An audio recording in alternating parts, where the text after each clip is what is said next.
तुम्हें औरत पाने के लिए पैसे की ज़रूरत नहीं होती। ये जो तुम लोगों ने दिमाग में बैठा रखा है ना, ये एक बकवास है, ओवर हाइप्ड मिसअंडरस्टैंडिंग है। और हाँ, हर गलत चीज़ की तरह इसमें भी थोड़ा सा सच छुपा है, एक ग्रेन ऑफ ट्रूथ, जिसे लोग पकड़ के पूरा सिस्टम ही गलत बना देते हैं। वो सच क्या है? सिंपल। अगर एक लड़की के पास दो बिल्कुल सेम ऑप्शन हो, सेम लुक्स, सेम पर्सनैलिटी, और बस एक रिच हो और एक गरीब, तो ऑब्वियस है वो रिच को चूज़ करेगी। सेक्सुअल मार्केट प्लेस है भाई, चैरिटी नहीं। क्यों नहीं करेगी? लेकिन प्रॉब्लम ये है कि तुम लोग यकीन यहीं अटक जाते हो। तुम अज्यूम कर लेते हो कि पैसा ही सब कुछ है। रियलिटी, पैसा सिर्फ एक एसेट है, बस एंट्री टिकट नहीं है। तुम्हें वुमेन तक पहुंचने के लिए रिच होने की ज़रूरत नहीं है, बिल्कुल भी नहीं। पहले पूरी बात सुनो फिर भागना। मैं ये हवा में नहीं बोल रहा, ये मेरा पर्सनल एक्सपीरियंस है, और सिर्फ मेरा नहीं, मैंने हज़ारों आदमियों के साथ काम किया है। अब सुनो ध्यान से, ये तुम्हें थोड़ा झटका दे सकता है। जब मैं अपने 20s में एक बिल्कुल बेकार और गरीब थिएटर आर्टिस्ट था ना, तब मेरे लिए लड़कियां मिलना ज़्यादा आसान था। और जब मैं 30s में एक सक्सेसफुल डॉक्टर बना, तब मुश्किल। उल्टा लग रहा है ना, लेकिन सच ये है। और क्यों ऐसा हुआ वो मैं आगे एक्सप्लेन करूँगा। पॉइंट सीधा है, लॉन्ग टर्म में शायद पैसा काम आता हो वो वुमेन को होल्ड करने के लिए, लेकिन उन्हें अट्रैक्ट करने के लिए ज़ीरो रिक्वायरमेंट। और ये जो high value is equal to high net worth वाली बकचोदी है ना, ये बिल्कुल गलत है। अब बात करते हैं कि तुम लोग पैसे पे इतना ऑब्सेस्ड क्यों हो। मैंने एक कंसेप्ट बताया था, अट्रैक्शन प्रॉक्सीज, मतलब वो चीज़ें जिन्हें तुम शॉर्टकट समझ लेते हो कि ये तुम्हारे लिए अट्रैक्शन का काम कर देंगी। कुछ लोग सिक्स पैक के पीछे पागल होते हैं, सोचते हैं एब्स आ गए तो लड़कियां खुद गिरेंगी। नहीं गिरेगी भाई। दूसरे लोग गाड़ी ले आते हैं, सोचते हैं मेरी कार देखेगी तो लाइन लग जाएगी। नहीं लगेगी। एक आदमी 8 फिगर कमा रहा है, फिर भी कुछ लड़कियों को उससे कोई फ़र्क नहीं पड़ेगा, और जिन्हें सिर्फ उसके पैसे से फ़र्क पड़ेगा, सच बोलूं तो तुम वैसे लोगों के साथ रहना भी क्यों चाहोगे। समझ लो, ये सब सिल्वर बुलेट नहीं है, कोई मैजिक ट्रिक नहीं है।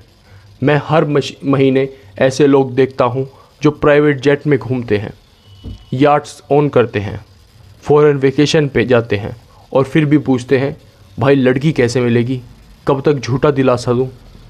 और उसी वक्त कहीं एक अनएम्प्लॉयड ब्रोक बंदा अपने माँ बाप के घर में बैठा है और आज रात किसी के साथ प्लान बना रहा है। ये हो रहा है रोज़ का रोज़।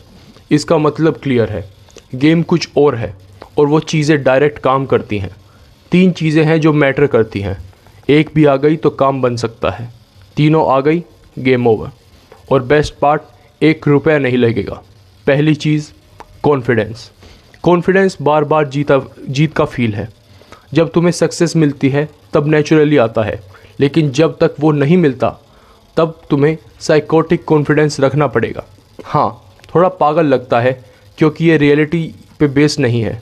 ये वो स्टेट है जहाँ तुम अपने फेलियर्स को इग्नोर कर देते हो और वर्स्ट केस सिनेरियो को दिमाग से निकाल फेंकते हो। और ये बुरी बात नहीं है, एथलीट ऐसा ही करते हैं। फुटबॉल क्वार्टरबैक गिरता है, उठता है और बिना डाउट के नेक्स्ट प्ले में बिलीव करता है। ये साइकोटिक कॉन्फिडेंस फेलियर का ऑप्शन नहीं मानता, और इसी वजह से सक्सेस के चांसेस बढ़ते हैं। दूसरी चीज़, इमोशनल एंगेजमेंट। ये असली गेम है। अट्रैक्शन का कोर सिर्फ गुड लुक्स नहीं।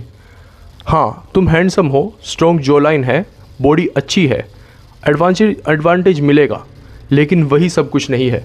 तुम फनी हो सकते हो, प्लेफुल हो सकते हो, मिस्टीरियस बन सकते हो, अनप्रिडिक्टेबल बन सकते हो, थोड़ा एजी, थोड़ा डेंजरस वाइब दे सकते हो, या कोकी और बोल्ड हो सकते हो। अट्रैक्शन का मतलब है इमोशनल ट्रिगर करना, अटेंशन कैप्चर करना, बस। और सच ये है, ज़्यादातर लोग सुपर हॉट नहीं होते, तो उन्हें दूसरे तरीके से सीखना पड़ता है, और वो तरीके एग्जिस्ट करते हैं।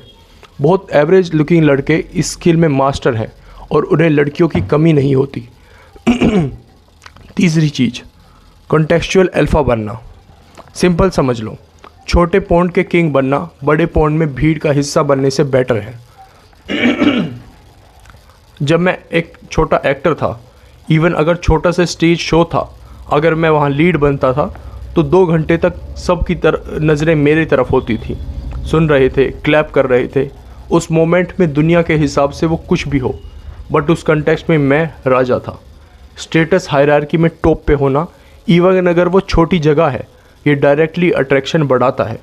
ये तुम्हारा कॉलेज हो सकता है, ऑफिस हो सकता है, स्कूल हो सकता है, कोई और जगह हो सकती है, इट डज़ मैटर। इसका मतलब क्या है? चाहे तुम 8 लोगों के सामने ट्यूसडे को परफॉर्म कर रहे हो, या तुम किसी हॉबी ग्रुप के लीडर हो, या तुम लोकल इवेंट होस्ट करते हो, तुम अपना स्टेज बना सकते हो।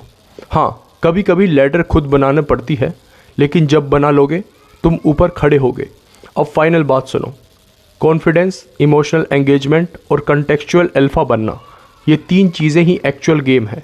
कोई शॉर्टकट नहीं, कोई प्रॉक्सी नहीं, डायरेक्ट सॉल्यूशन। और जितना तुम्हें इन्हें प्रैक्टिस करोगे उतना तुम समझोगे कि सब लड़कियां सिर्फ रिलेशनशिप चाहती हैं। ये एक मिथ है, बिल्कुल बकवास। बहुत सी लड़कियां सिर्फ फन चाहती हैं, कैजुअल चाहती हैं। तुम्हें अभी समझ नहीं आएगा, पर जब तुम ये तीनों चीज़ें कर लोगे, जब तुम देखोगे। लेकिन वो साइड तुम्हें तभी दिखेगी जब तुम उन्हें अट्रैक्ट कर लोगे। अगर तुम इमोशनल एंगेजमेंट नहीं कर पाते तो कार, पैसा, 6 पैक कुछ काम नहीं आएगा, ज़ीरो। और अगर तुम ये कर लेते हो तो तुम्हें बाकी चीज़ें चाहिए ही नहीं। तो अगर तुम एक आदमी हो जो अपनी सेक्सुअल ऑप्शन बढ़ाना चाहता है, तो सीधा काम करो, ये स्किल सीखो, ना कि अपना टाइम, एनर्जी, पैसा वेस्ट करो इनडायरेक्ट यूजलेस सॉल्यूशन पे। अब बोलो, ये तुम्हारे एक्सपीरियंस से मैच करता है या नहीं? कमेंट में बताओ। और हाँ, इतना पढ़ लिया है, इतना सुन लिया है तो लाइक करो, सब्सक्राइब करो। एज ऑलवेज सुनने के लिए धन्यवाद।